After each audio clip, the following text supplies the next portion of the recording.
কিন্তু দেখতে পাচ্ছেন যে অন্ধকার কালার দোকান কিন্তু বন্ধ, তারপর আমি কিস্তি করে দিছি এবং একটা করে নেকবেন দিতেছি ভাইদেরকে সব। ভাই একটা নেন, আপনি একটা নেন, আপনি একটা নেন, আপনি একটা নেন। কত গো? ভালো আছেন?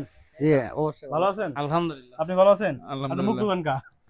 আচ্ছা, আপনারা এই ৩টা ফোন নিলেন কেমন 44 Pro 5G? হ্যাঁ, এই ফোনটা অনেক ভালো, আমাদের বন্ধু বান্ধব অনেকে নিচ্ছে, তার কারণে দেখে ফোনটা ভালো পছন্দ হয়েছে, তার মানে কারণে আমরা আপনাদের নিয়ে গেলাম। অফিসে আরো নিছে? জি অবশ্যই। আর কয়টা ফোন নিছে অফিসে আপনাদের? 15-20টা তবু। 15-20টা? জি অবশ্যই। ওরে বাবা, আপনি কি ওনাদের তালে ফেরা নিতেছেন নাকি? এরকমই আমি 2 মাস আগে সেট কিনছি, ওদের আচ্ছা। দেয়া দিয়ে আমি আজকে আবার এটা নিলাম। হ্যাঁ, আপনি? আপনাদের তো ফোন একটা আছে নতুন। হ্যাঁ, কি হয়েছে? মানে ওনার ফান্দে ফেরলে গেলেন। এরকমই।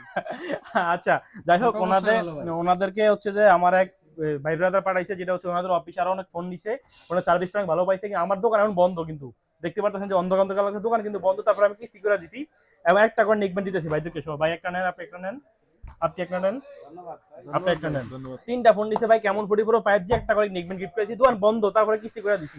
ঢাকার শহরে এরকম কেউ করবে না যে দোকান বন্ধ করে কিস্তি করে। তারপরে ভাইরা যদি আইসে দূরত্বের ৩ এক লগে 3টা ফোন নিছে, ওনাদের অফিসে আগে ফোন নিছে, তার জন্য দিয়ে দিলাম। আসসালামু আলাইকুম ভাই, সবাই ভালো থাকবেন, কিছু ঠিকঠাক মতো দিয়ে দিবেন। হ্যাঁ, যদি কারো ফোন লাগে আবার আইসে, সমস্যা নেই ভাই, গিফট আছে, সমস্যা নাই। ওকে, আসসালামু আলাইকুম।